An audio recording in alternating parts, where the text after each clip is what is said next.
Joe, thank you for that great introduction. As you guys know, and girls, that you're not always introduced quite that well when you speak as a football official around the country. And I can remember not on many years ago when I was speaking in Tuscaloosa, Alabama, and Coach Bear Bryant was supposed to introduce me. And if you know Coach Bryant, he hardly ever shows up for those affairs unless he's the head man, and sometimes he doesn't show up then. Well, I guess he felt some obligation because he started me in refereeing his scrimmages at the University of Kentucky when I first started, helping me go through law school, so he'd agreed to come to introduce me. But since he was playing Auburn that weekend, he felt like it was more important to hold practice on Monday night than come to introduce Tommy Bell. So he turned it over to a vice president of the club, and he got up and he says, "They tell me this feller needs no introduction." He says, "I hope it's true because I never heard of it."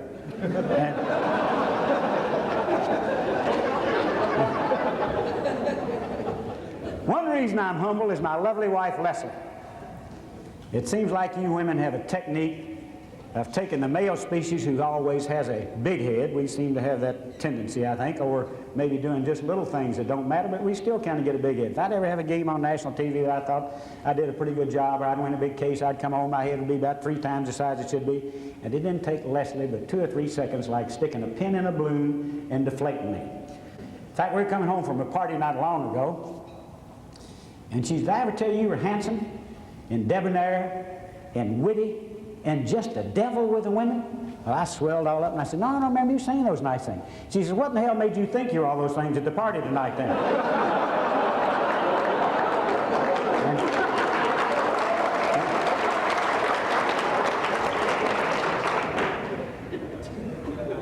And we were watching a movie not long ago, maybe you've seen this, on All the Great Lovers. It was a late night movie, and it started out with Rudolph Valentino and Clark Gable and all the greats, and down to some of the ones that she really loves, like Robert Redford and Paul Newman. And I just casually made the remark, "I wonder how many really great lovers there have been in this world." And she looked up at me and says, "There's one less than you think, I can tell you that."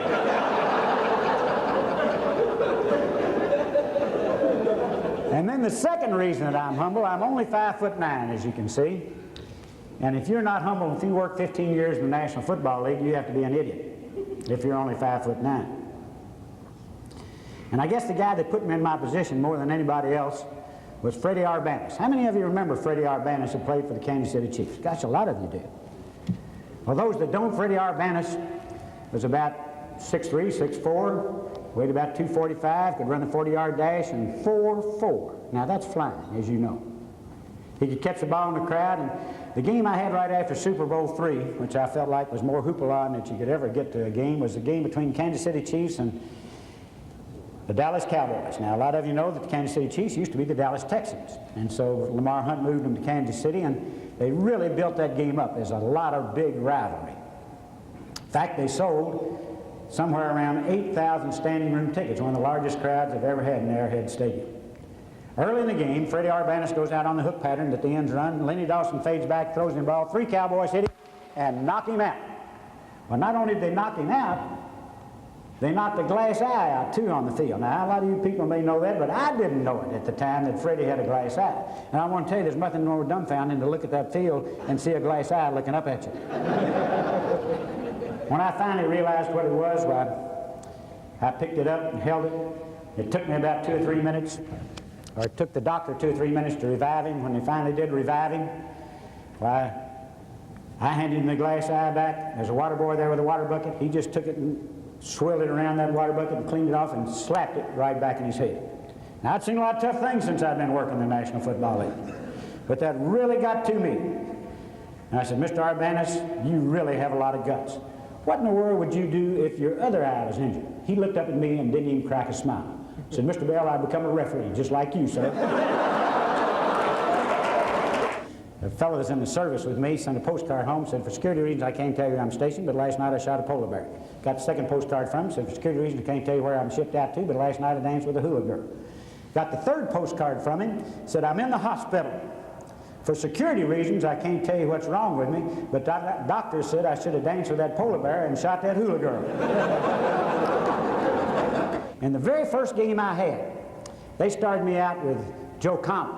He was a terrific umpire. I probably would have sunk, you know. They don't start many guys out as a referee, and in the National Football League, you usually work up to that, but they were hard up the year I came in, so they just kind of threw me to the wolves. But they did put Joe with me, thank goodness.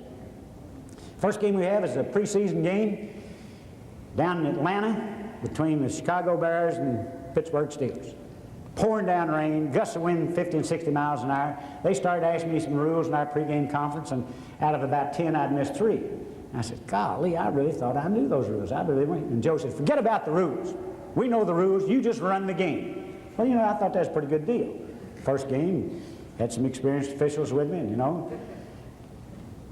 Early in the first quarter, though, Pittsburgh had the ball on their 20-yard line, 4th and 14. Guy's back on his 5-yard line to punt. And he gets back to punt, and he kicks the ball, and he gets over the line of scrimmage. One of those gusts of wind catches it, and he starts coming back toward us. And I said, my gosh, what's the pro rule on that? If that goes in the end zone, is that a touchback or a safety? Well, I wasn't the only one thinking, because the kid punted that ball, started signaling for a fair catch.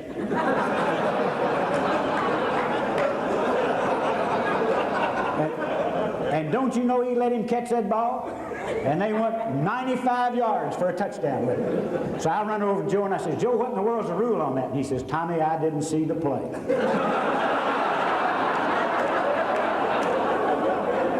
One of my favorite officials I ever worked with is George Murphy. George is an All-American, Southern California, played with the Steelers, could really cover the ground. You never thought George was listening in the pregame conference. He'd be kind of half asleep, but you'd ask him a question, he could reel it off just like that. Asked him what the 4th down fumble was ruled inside the 10-yard line. He said only man who fumbles can recover it unless the man's touched by the defensive man. It's recovered by a offensive player, comes back, spotty fumbles, and goes out behind and out of bounds, goes down the spot. Now, George knew the rules just like that. And you all should know the rules just like that if you're working. We had a game between Dallas and Cleveland. Lou Groza was playing in, one of the greatest kickers of all time. Chip shot for him, but the ball was blocked. And the ball's rolling around the ground, and first the Cleveland guy get on it, and then the Cowboy, and I'm saying, please, somebody get on that ball and stay on it. Finally, a big tackle for Cleveland picks it up, throws it in the end zone. Paul Warfield makes a diving catch for it, goes off his fingertips. Murphy's right on top of the play and has his flag down. I get in touch with George, and I said, what do you got, George? He says, I don't know, Tommy, but it just don't look right.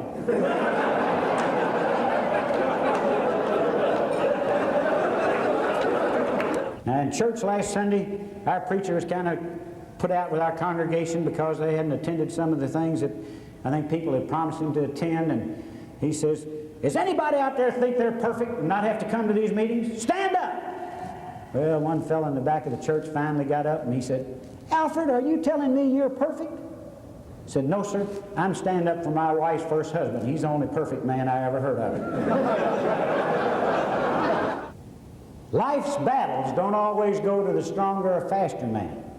But I'll guarantee you, the guy that wins, sooner or later, is the man who thinks he can. So attitude has got to be so important in all our lives.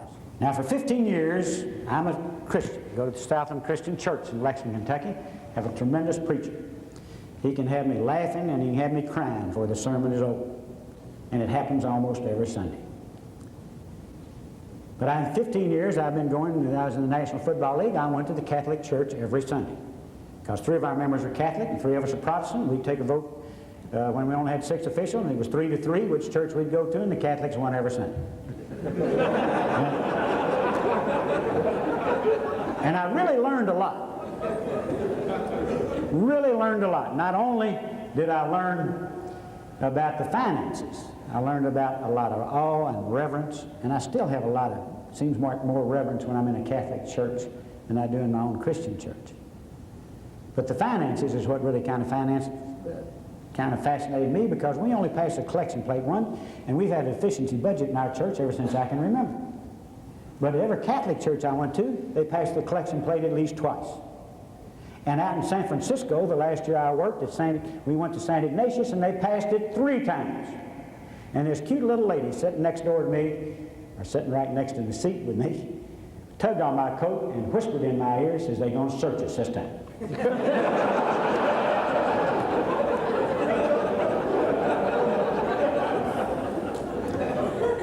We never missed a Sunday, our crew didn't. No matter who was in our crew, for 15 years we went to that Catholic church every Sunday. And if it was a Monday night game, we went on Sunday night. To me, that made our crew a fist. We were a team when we went on that field, and I still get cold chills down my spine when we had our prayer before the game, and I'd hear Fritz Graff say, hats, whistles, flags, and guts, and you can't work a game without any one of them. Now, things aren't as they always seem. About 10 years ago, I was on a speaking tour for the State Department, and Gene Stallings, assistant football coach in Dallas, was with me, and we were in Wiesbaden, Germany, and he was Christian church. We decided to go to this Christian church in Wiesbaden, Germany. We walked down the street. Gene said, well, you know, it's silly. We're wasting our time. We neither want to speak a word of German. And I said, well, I told him about being in the Catholic church. And when I first went in, most of it was Latin, and I didn't know what was going on. But when they stood up, I stood up. When they sat down, I sat down. When they kneeled, I kneeled. I said, we'll do the same thing in the German church. Okay, he says, let's go. Well, we got there a little late, and they put us on the second row. Only one German man in front of us. Everything went along fine. First part of the service, because when he stood up, we stood up. When he sat down, we sat down. When he kneeled, we kneeled. Middle of the service, though, the German man stood up. Coach Stiles and I stood up. Everybody in the room started giggling and snickering and laughing, and I turned around. There was only 3 people standing up in that whole room. Coach and I and the German man. When the service was over, the minister came by, spoke very fluent English, said, we really appreciate you coming to our church because we love Americans. He said, I think you'll forgive our congregation, though, for being rude and snickering and laughing when you stood up in the middle of the service when I tell you what happened. We were making announcements. We welcomed a baby into our church, and we asked the father to stand up and be recognized.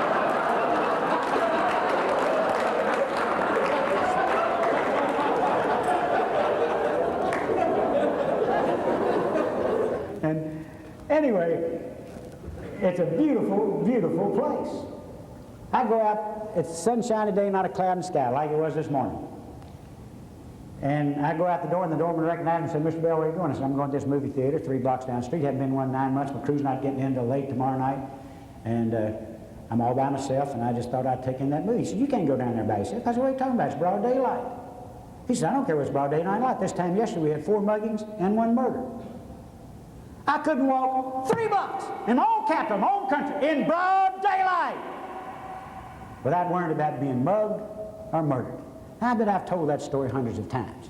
And I always end up by saying, if you and me don't demand, I mean demand, respect for law and order and authority, we're not going to be able to walk 2 blocks in our hometown in broad daylight unless we're going to be raped or mugged or murdered. Let me tell you what happened in Lexington, Kentucky, just about 5 years ago. Bill will remember this. There's a black man, white man, both convicted of rape and murder. Their 3rd time they were being charged now, and escaped over to Sarah College, abducted a woman who was picking up her daughter at this high school, miraculously let her out, took her car on down to where a minister was there with his 16-year-old son, who's going to high school practice, and his 14-year-old daughter, who was going to junior high cheerleading practice. They killed all 3 of them. Anybody here except Bill Scott hear about that? You know why you haven't heard about it? Because that's not news. That's not news in our country anymore. Isn't that a sad state that that's not news? I happened to be in court when they were tried. The man that killed the boy and the father bragged about shooting the boy in the feet so he'd never play football again, and when his father came to his protection, he killed the father. The other man bragged about raping the girl and burning her with a cigarette, and when the coroner testified, he said you couldn't put a silver dollar on a piece of flesh on her body that was not burnt with that cigarette. Now that happened in my town, and I don't like it. And I say to you, unless we demand that respect for law and order and authority, it's going to happen in every town. So in closing, I want to leave this challenge to you. I want you to think, I'm not going to let somebody else do it. And when you look in your mirror when you get back home that very first day, I want you to say to yourself, if not me, who? If not now, when? God bless each and every one of you.